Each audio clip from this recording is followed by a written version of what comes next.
ഈ സിനിമയിൽ എഡിറ്റ് ചെയ്ത് മാറ്റിയ ചിത്രങ്ങൾ, അത് കൗസർ ബാനു എന്ന് പറയുന്ന 9 മാസം ഗർഭിണിയായ പെൺകുട്ടിയെ, സ്ത്രീയെ അതിക്രൂരമായി ബലാത്സംഗം ചെയ്ത് സീന വെട്ടിമാറ്റാൻ പോകുന്നത്. കൗസർ ബാനു സാങ്കല്പികമാണോ? കൗസർ ബാനുവിന്റെ ഭർത്താവിന്റെ പേര് ഞാൻ പറയട്ടെ, ഫിറോസ് പറഞ്ഞ എന്താണെന്ന് അറിയാമോ? 10 വർഷത്തിനു ശേഷം ഞാൻ സംസാരിക്കുകയാണ്, എന്റെ ഭാര്യയെ അവർ എങ്ങനെയാ ക്രൂരമായി റേപ്പ് ചെയ്തിട്ട് വയറ് പിളർന്ന് അതിൽ നിന്ന് ഭ്രൂണം പുറത്തേക്കെടുത്തു അവർ എന്നാണ് പറഞ്ഞിരിക്കുന്നത്. ഫിറോസാണ് സ്വന്തം ഭർത്താവ് പറയാണ് 10 വർഷത്തിനു ശേഷം. കൗസർ ബാനു എന്നാണ് പേര്. നിങ്ങൾ ഗൂഗിൾ ചെയ്ത് നോക്കിക്കോ, നിങ്ങൾ പോയി പഠിച്ചു നോക്ക്. നരോദ പാട്യ മാസക്കറിൽ സംഭവിച്ചത് എന്താണെന്ന് അക്കമിട്ട് പറയും. ചരിത്രമല്ലേ സുജയ? ബിൽക്കിസ് ബാനുവിന് ഗർഭിണിയാകുന്ന സമയത്ത്, റേപ്പ് ചെയ്യപ്പെടുന്ന സമയത്ത് 5 മാസമാണ് ഗർഭിണി. 5 മാസമാണ് അവരുടെ ശരീരത്തിൽ ഒരു കുഞ്ഞു വളരുന്നത്. അവരോടൊപ്പം പ്രായമായ 3 വയസ്സുള്ള കുഞ്ഞിനെ അല്ലേ എങ്ങനെയാ കൊന്നത്? തലക്കടിച്ചിട്ട് താഴേക്കെടുത്ത് പാറയിലടിച്ച് കൊല്ലുകയാണ്. എത്ര പേരാ പ്രതികൾ? 11 പേർ. ആ 11 പ്രതികളെയും കാലാവധി പൂർത്തിയാക്കാൻ മുമ്പ് പുറത്തിറക്കാൻ വേണ്ടി ഒരു അഡ്വൈസറി കമ്മിറ്റി ഒരു ശുപാർശ കൊടുത്തില്ലേ? അതിലുണ്ടായിരുന്ന BJP MLA പേരെന്താ? KL റൗൾജി. BJP MLA. നോക്കൂ, ആ സീനുകളാണ് വെട്ടിമാറ്റപ്പെടുന്നത്, ഇവരുടെ സാന്നിധ്യമാണ് വെട്ടിമാറ്റപ്പെടുന്നത്. ഇത് കേരളം ചർച്ച ചെയ്യുന്നതിനെ ഭയക്കുന്നു. അതാണ് യഥാർത്ഥത്തിൽ ഇവിടെ സംഭവിച്ചുകൊണ്ടിരിക്കുന്നത്. അതുകൊണ്ടാണ് ഞാൻ ധ്രുവത്തിന്റെ കവിത ചൊല്ലിയത്. ഭയം ഒരു രാജ്യമായി മാറുന്നു. ആ രാജ്യത്ത് നിശബ്ദത ഒരു ആഭരണമായി മാറുന്നു. ആ നിശബ്ദതയുടെ ഭാഗമായി ഇതേപോലെ അർബൻ നക്സലേറ്റ് വിളികൾ ഉയരുന്നു. ആ വിളികളെയാണ് യഥാർത്ഥത്തിൽ നമ്മൾ ഭയക്കേണ്ടത്. ഇനി നാളെ ഇങ്ങനെയൊരു സിനിമയുടെ ചിത്രീകരണത്തിന് ഇങ്ങനെയൊരു സീൻ എഴുതാൻ ആരെങ്കിലും മുതിരുമോ? ഏതെങ്കിലും ഒരു കലാപത്തിന്റെ പശ്ചാത്തലത്തിൽ നിന്നുകൊണ്ട് അതിന്റെ സത്യാവസ്ഥ ചൂണ്ടിക്കാണിക്കുന്ന ഒരു ചിത്രം പുറത്തിറങ്ങുമെന്ന് നമ്മൾ ആരെങ്കിലും കരുതുന്നുണ്ടോ? ഇവിടെ ഇതേപോലെ പോർവിളികളുമായി വന്നാൽ, ഇതേപോലെ ഭയപ്പെടുത്തലുകളുമായി വന്നാൽ, അതുകൊണ്ട് എന്റെ ഇതിനകത്തുള്ള വളരെ വിനീതമായിട്ടുള്ള സബ്മിഷൻ, യഥാർത്ഥത്തിൽ ഇത് നമ്മളുടെ എല്ലാവരുടെയും ഒരു പരാജയമായി മാറുകയാണ്. നമ്മളെല്ലാവരും ആ നവഫാസിസ്റ്റ് സമൂഹത്തിന്റെ ഭാഗമായി കൊണ്ടിരിക്കുകയാണ്. അതല്ലെങ്കിൽ നമ്മൾ കേരളം ഒന്നടങ്കം നിന്നിട്ടും, പ്രതിപക്ഷ നേതാവും അതേപോലെ മുഖ്യമന്ത്രിയും ഒന്നടങ്കം നിന്നിട്ടും ഈ സിനിമയുടെ റീസെൻസറിംഗ് വേണമെന്ന് സ്വമേധയാ തീരുമാനിച്ച ആ മനുഷ്യരുടെ, ആ നിർമ്മാതാക്കളുടെ ഭയമുണ്ടല്ലോ, ആ ഭയം എന്നെ യഥാർത്ഥത്തിൽ ഭയപ്പെടുത്തുന്നുണ്ട് ഉണ്ണി ബാലകൃഷ്ണൻ. അതുകൊണ്ട് ഒരുപക്ഷെ അവരുടെ നിവൃത്തികേടാവാം, സാമ്പത്തിക ബാധ്യതയാവാം, അല്ലെങ്കിൽ ഇനിമേൽ അവർക്ക് മേൽ വരാൻ പോകുന്ന വലിയ ED റെയ്ഡുകളാവാം, അവരുടെ മേൽ വരാൻ പോകുന്ന ഇൻകം ടാക്സ് റെയ്ഡുകളാവാം. സിനിമ എന്ന് പറയുന്ന ഒരു വലിയ ഇൻഡസ്ട്രിയാണ്. ആ ഇൻഡസ്ട്രിയിൽ നിങ്ങൾക്ക് കൃത്യമായും കണക്ക് തൂക്കം ഒപ്പിച്ചല്ല കാര്യങ്ങൾ നടക്കുന്നത് നമുക്കറിയാം. എവിടെ വേണമെങ്കിലും ഒരു പഴുത്, ഒരു കുത്ത്, ഒരു കോമ, ഒരു ഡിഗ്രി, ഒരു നമ്പർ മാറിപ്പോകാനുള്ള സാധ്യത എല്ലാ റിപ്പോർട്ടുകളിലുമുണ്ട്. വിദേശ രാജ്യങ്ങളിൽ നിന്നുള്ള കറൻസികൾ അടക്കം പല കേസുകളിലും പെടാം. ഇവർക്ക് യാത്രാ വിലക്കുകൾ വരെ ഒരുപക്ഷെ വന്നേക്കാം. ഇവരുടെ ആവിഷ്കാര സ്വാതന്ത്ര്യത്തിന് മേൽ ഭയം വന്നേക്കാം. അതുകൊണ്ട് ഞാൻ പറയുന്നത്, ഇത് ഈ സിനിമയുടെ കുടുംബം, എമ്പുരാൻ സിനിമയുടെ കുടുംബത്തിന് വന്നിരിക്കുന്ന ദുർഗതിയിൽ യഥാർത്ഥത്തിൽ നമ്മൾ ഓരോരുത്തരും ലജ്ജിച്ചു തലതാഴ്ത്തണം എന്നുള്ളതാണ് അതിന് ഏറ്റവും പ്രധാനപ്പെട്ട കാര്യം. അതുകൊണ്ട് ഇതൊരു നവഫാസിസത്തിന്റെ ഇന്ത്യൻ പതിപ്പ് എന്ന മട്ടിൽ തന്നെയാണ് നമ്മൾ അതിനെ കാണേണ്ടത്. വസ്തുതാവിരുദ്ധമായ കാര്യങ്ങളെ നമ്മൾ തള്ളിക്കളയുകയാണ് വേണ്ടത്. ബിൽക്കിസ് ബാനുവും കൗസർ ബാനുവും നമ്മളുടെ മുന്നിൽ ജീവിക്കുന്ന, അഥവാ നമ്മളുടെ മുന്നിലുള്ള രക്തസാക്ഷികളാണ്. ഒന്ന് ജീവിക്കുന്ന രക്തസാക്ഷി, മറ്റൊന്ന് മരിച്ചുപോയ രക്തസാക്ഷി. ആ ചരിത്രത്തെ നിങ്ങൾക്ക് എത്രമാത്രം വളച്ചൊടിച്ചാലും നിങ്ങൾക്ക് മാറ്റാൻ കഴിയില്ല. ഗാന്ധിവധത്തെക്കുറിച്ച് ഇനി പഠിപ്പിക്കേണ്ടതുണ്ടോ എന്ന് ചിന്തിക്കുകയാണ് ചില ആളുകൾ. കാരണം എന്താ? സ്വാതന്ത്ര്യ സമരത്തിൽ അധ്യായങ്ങൾ വെട്ടിമാറ്റുകയാണ് ചിലർ. ഒരു കൊമേഡിയന്റെ കുനാൽ കംട്ര എന്ന് പറയുന്ന ഒരു കൊമേഡിയന്റെ സ്റ്റാൻഡപ്പ് കോമഡി കണ്ടാൽ ഭയക്കുന്നവർ, പ്രതാപ് ഗഡി എന്ന് പറയുന്ന ഒരു എഴുത്തുകാരന്റെ കവിത കണ്ടാൽ ഭയക്കുന്നവർ, എന്തിനേറെ എമ്പുരാൻ എന്ന സിനിമയുടെ സംവിധായകന്റെ ഭാര്യയുടെ ഫേസ്ബുക്ക് പോസ്റ്റ് ഇട്ട് കണ്ടാൽ ഹാലിളകുന്നവർ, ഭയക്കുന്നവർ, അവരെക്കുറിച്ച് ലജ്ജയാണ് നമുക്ക് തോന്നുന്നത്. അവരെക്കുറിച്ച് എന്താ നമുക്ക് തോന്നുക?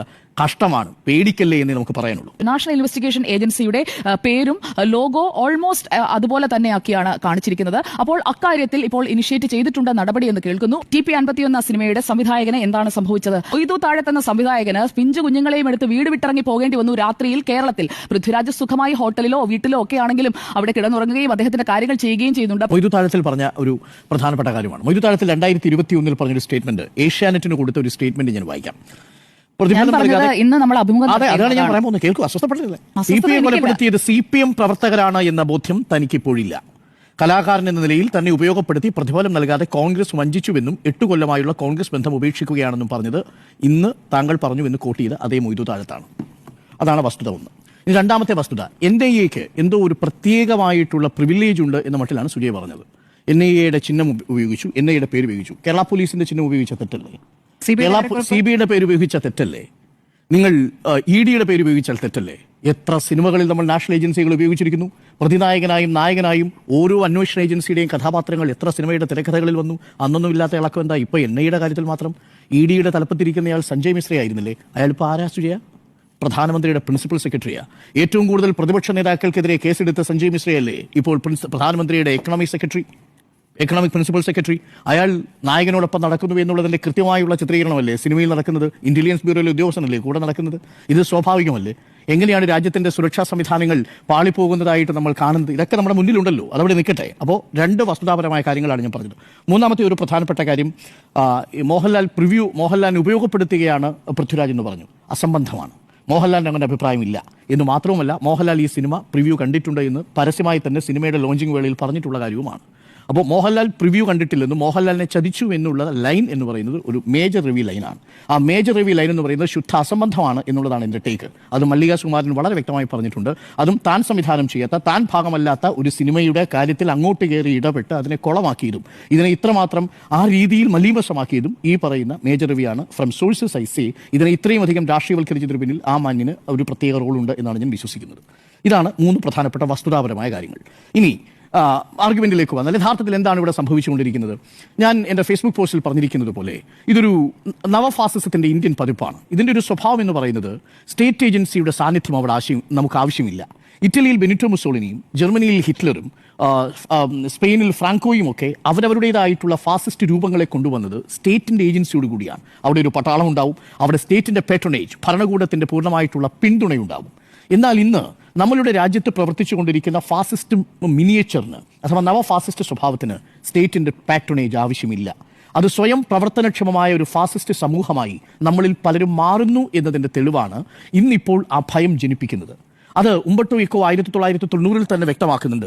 ഫാസിസത്തിന്റെ ഏറ്റവും പ്രധാനപ്പെട്ട ലക്ഷണങ്ങളിലൊന്ന്, നവഫാസിസത്തിന്റെ ഏറ്റവും പ്രധാനപ്പെട്ട ലക്ഷണങ്ങളിലൊന്ന് വിമർശനങ്ങളോടുള്ള വല്ലാത്ത അസഹിഷ്ണുതയും ആ അസഹിഷ്ണുതയിൽ നിന്ന് വിയോജിപ്പുകളെ വിദ്രോഹമായിട്ട് കണക്കാക്കുകയും ചെയ്യുന്നതാണ് എന്ന് ഉംബർട്ടോ ഇക്കോ എഴുതിയിട്ടുണ്ട് യുവർ ഫാസിസത്തിൽ. ആ ലക്ഷണങ്ങളോട് കൂടി ഒരു സമൂഹമായി നമ്മൾ മാറിയിരിക്കുന്നു എന്നുള്ളതാണ്. അവിടെ സ്റ്റേറ്റ് വേണ്ട, പോലീസ് വേണ്ട, അവിടെ ഏതെങ്കിലും കോടതി വേണ്ട, ഒരു സ്ഥലത്തും നിങ്ങൾ ഈ പരാതി ഫയൽ ചെയ്യേണ്ട. പക്ഷേ പകരം ഭയത്തെ നിരന്തരം പ്രതിഫലിപ്പിച്ചുകൊണ്ട്, ഭയത്തെ നിരന്തരം സൃഷ്ടിച്ചുകൊണ്ട് നിൽക്കുന്ന ഒരു സാഹചര്യം ഉണ്ടാവുകയും അവിടെ നിങ്ങൾക്ക് ശബ്ദിക്കാൻ പോലും മടിക്കാൻ കഴിയാത്ത അവസ്ഥ ഉണ്ടാവുകയും ചെയ്യും. ഞാൻ ധ്രുപദ് എന്ന് പറയുന്ന ഒരു കൗമാരക്കാരന്റെ കവിത നമ്മൾ ഒരുപാട് തവണ ചർച്ച ചെയ്തിട്ടുള്ളതാണ്. ഭയം എന്നൊരു കവിതയുണ്ട്. ആ കവിതയിലെ അവസാനത്തെ 2 വരി മാത്രം പറയാം. യഥാർത്ഥത്തിൽ ഇന്ന് നമ്മുടെ സമൂഹത്തിൽ നിലനിൽക്കുന്ന അന്തരീക്ഷം എന്താണ് എന്ന ചോദ്യത്തിന് ഈ ധ്രുപദിന്റെ കവിതയിലെ 4 വരികളാണ്. ഭയം ഒരു രാജ്യമാണ് എന്നാണ്, അവിടെ നിശബ്ദത ഒരു ആഭരണമാണ് എന്നാണ്. ഇന്ന് യഥാർത്ഥത്തിൽ സംഭവിച്ചുകൊണ്ടിരിക്കുന്നതും അതുതന്നെയാണ്. ഭയം ഒരു രാജ്യമായി തന്നെയായി മാറുകയും ആ രാജ്യത്തെ ആഭരണമായി അവിടെ നിശബ്ദത മാറുകയും ചെയ്തുകൊണ്ടിരിക്കുന്നു. അതുകൊണ്ട് തന്നെ അത് പ്രവർത്തനക്ഷമമായ ഒരു ഫാസിസ്റ്റ് സമൂഹമായി നമ്മളിൽ പലരും മാറുന്നു. അതുകൊണ്ടാണ് സുജയ ചോദിക്കുന്നത്, അല്ലെങ്കിൽ ഓർഗനൈസറിൽ ചോദിക്കുന്നത്, BJP-കാർ ചോദിക്കുന്നത്, ഞങ്ങൾ ആരെങ്കിലും നിങ്ങളടുത്ത് ഇത് എഡിറ്റ് ചെയ്യാൻ പറഞ്ഞോ, ഞങ്ങൾ ആരെങ്കിലും നിങ്ങളോട് റീസൺസ് ചെയ്യാൻ പറഞ്ഞു? പറയേണ്ടെന്നേ.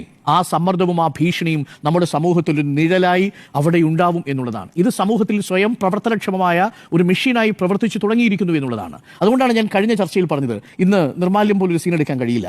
വൈക്കം മുഹമ്മദ് ബഷീറിന്റെ പല ഗ്രന്ഥങ്ങളും ഇന്നിപ്പോൾ ആ രീതിയിൽ എഴുതാൻ കഴിയില്ല. അതിന് തലക്കെട്ടിടാൻ പോലും കഴിയാത്ത സാഹചര്യം ഉണ്ടായിരിക്കുന്നു എന്നുള്ളതാണ്. ആ രീതിയിലേക്ക് നമ്മളുടെ സമൂഹം മാറുന്നുണ്ടെങ്കിൽ അത് അത്യന്തം അപകടകരമായ ഒരു കാര്യമാണ്. അത് ഏതെങ്കിലും തരത്തിൽ നമുക്ക് അംഗീകരിക്കാനാവാത്ത ഒരു കാര്യം തന്നെയാണ്. ചരിത്രത്തെ ഭയക്കുന്നവരാണ് യഥാർത്ഥത്തിൽ ഈ സിനിമയ്ക്കെതിരെ പോർവിളിയുമായി രംഗത്തിറങ്ങിയത്. നേരത്തെ സുജയ പറഞ്ഞല്ലോ, ഇതുകൊണ്ടുണ്ടായ ലാഭം സിനിമാ നിർമ്മാതാക്കൾക്കുണ്ട്. നിർമ്മാതാക്കൾക്ക് ലാഭമുണ്ട്. എന്റെ ചോദ്യം, ഓർഗനൈസർ എത്ര ലേഖനമാണ് എഴുതിയത്? ഓർഗനൈസർ 3 ലേഖനങ്ങൾ എഴുതിയിരിക്കുന്നത് ഈ എംപുരാൻ എന്ന സിനിമയെക്കുറിച്ച്. ലാഭം ഉണ്ടാക്കി കൊടുത്തത് ഇന്നലെ 2, ഇന്ന് 1, മൊത്തം 3 ലേഖനങ്ങളാണ്. 3 ലേഖനങ്ങൾ എഴുതി കൊടുത്ത ഓർഗനൈസറാണോ സിനിമയ്ക്ക് ലാഭം ഉണ്ടാക്കാൻ ഇറങ്ങി തിരിച്ചത്? അതേപോലെ ക്രിസ്ത്യൻ സമുദായത്തെക്കുറിച്ച് ചേർത്ത് പിടിച്ചിരിക്കുക. ഞങ്ങൾ ഒറ്റയ്ക്ക് അങ്ങോട്ട് ഭയപ്പെടുത്തിയിട്ട് ഭയപ്പെടുന്നില്ല. അതുകൊണ്ട് നിങ്ങൾ ഓർഗനൈസർ ആവിഷ്കാര സ്വാതന്ത്ര്യമുണ്ട്. പക്ഷേ ഓർഗനൈസർ എഴുതുന്ന വരികൾ എന്താണെന്ന് ആലോചിച്ച് നോക്കണം. ഈ സമൂഹത്തെ ഭിന്നിപ്പിക്കുന്ന തരത്തിലുള്ള വരികളാണ് ആ വരികളിലൂടെ വായിച്ചാൽ മനസ്സിലാവുന്നത്. ആ സിനിമയിൽ എന്താ ചിത്രീകരിച്ചിരിക്കുന്നത്? ആ നായകന്റെ കഥാപാത്രത്തെ തീവ്രവാദ കഥാപാത്രമായിട്ടല്ലേ ചിത്രീകരിച്ചിരിക്കുന്നത്? അങ്ങനെയാണെങ്കിൽ മലയാള സിനിമ ദേശവിരുദ്ധരെന്ന് വിളിക്കുന്നു, അർബൻ നക്സൽ എന്ന് അതിനെ തുടർന്ന് കേരളത്തിൽ വിളിക്കുന്നത് നേതാവാണ് അർബൻ നക്സൽ. പൃഥ്വിരാജിനെ ഭയക്കുന്ന മനസ്സിലാക്കാം, പൃഥ്വിരാജിന്റെ ഭാര്യയെ ഭയക്കുന്ന എന്താണെന്ന് എനിക്ക് മനസ്സിലാവാത്തത്.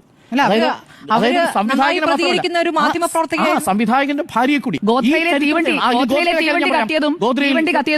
ഗോദ്രയിലെ ഫോറൻസിക് സയൻസ് ലബോറട്ടറിയുടെ കണ്ടുപിടുത്തം എന്താ ഫൈൻഡിങ്?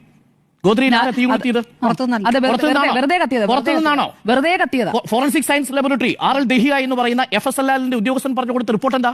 ആ റിപ്പോർട്ടിൽ വളരെ വ്യക്തമായി പറയുന്നു, റിപ്പോർട്ടിന്റെ ജനലിന്റെ താഴോട്ടുള്ള ഭാഗത്ത് തീ പടർന്നിട്ടില്ല. അതിന്റെ അർത്ഥം അത് പുറത്തു നിന്ന് ഒഴിച്ചിട്ടുള്ളതല്ല, ഉള്ളിൽ നിന്നാണ് തീ പടർന്നിരിക്കുന്നത് എന്നുള്ളതല്ലേ ഗോദ്ര കമ്മീഷന്റെ ഭാഗമായി ഗോദ്രയിൽ സമർപ്പിച്ചിരിക്കുന്ന ഗുജറാത്ത് സർക്കാർ നിയോഗിച്ചിരിക്കുന്ന FSL പറയുന്നത്. ആ report അല്ല, വേണ്ടി നാനാവധി കമ്മീഷൻ ഞാൻ ആ report ഞാൻ report പറയാം. ഒന്ന് പഠിച്ചിട്ടാ വരുന്നത്. നാനാവധി കമ്മീഷൻ റിപ്പോർട്ടോ? അല്ലല്ല, FSL റിപ്പോർട്ട്. നാനാവധി ഈ കമ്മീഷനാണ് കേസിൽ ഇത് ഏറ്റവും സർക്കാർ നിർണായകമായ- നിയോഗിച്ചത്. ഈ കേസിൽ ഏറ്റവും നിർണായകമായ ഫൈൻഡിംഗ് നടത്തിയത് ദഹിയുടെ നേതൃത്വത്തിലുള്ള FSL ആണ്. ഗോദ്രയിൽ എന്താണ് സംഭവിച്ചത്? യുസി ബാനർജിയും കമ്മിറ്റിയും അല്ല കമ്മീഷനും പറഞ്ഞത് പുറത്തുനിന്നാണ്. പക്ഷേ അത് വേണ്ടായെന്ന് സുപ്രീം കോടതി പറഞ്ഞു. ഹൈക്കോടതി തള്ളി ഒരു റിപ്പോർട്ട് കോട്ട് ചെയ്യുന്നു. ആ FSL റിപ്പോർട്ട് എവിടെയാണ് അറ്റാച്ച് ചെയ്തിരിക്കുന്നത്? കേക്കൂ. താങ്കൾ ഇങ്ങനെ അച്ചടി വടിയോട് കൂടി കള്ളം പറഞ്ഞു കഴിഞ്ഞാൽ അത് കേരളം വിശ്വസിക്കുന്ന കാലം കഴിഞ്ഞു. വസ്തുതകൾ പറയുമ്പോൾ പൊള്ളും. കാലം കഴിഞ്ഞു. കൗസർ ബാനുവിനെ താങ്കൾക്ക് നിഷേധിക്കാൻ പറ്റുമോ? ഫിറോസിനെ താങ്കൾക്ക് നിഷേധിക്കാൻ പറ്റുമോ? ഈ എനിക്ക് ഗോത്രയിൽ സബർമതി എക്സ്പ്രസിന്റെ S6 കോച്ച് കത്തിച്ചത് ഇസ്ലാമിക തീവ്രവാദികളാണ്. അവർ ശിക്ഷിക്കപ്പെട്ടിട്ടുണ്ട്. ഈ സിനിമയിലെ കൗസർ ബാനു എന്ന് പറയുന്ന കഥാപാത്രത്തെ ചിത്രീകരിച്ചിരിക്കുന്ന ഒരു ഭാഗം വെട്ടിമാറ്റിയതുകൊണ്ട് കൗസർ ബാനു ഇല്ലാതാവുന്നില്ല. കൗസർ ബാനുവിന്റെ ഭർത്താവ് ഇല്ലാതാവുന്നില്ല. കൗസർ ബാനുവിന്റെ ശരീരത്തിൽ നിന്ന് പുറത്തേക്കെടുത്ത പ്രായം തികയാത്ത ഭ്രൂണം ഇല്ലാതാവുന്നില്ല. ചരിത്രം ഇല്ലാതാവുന്നില്ല.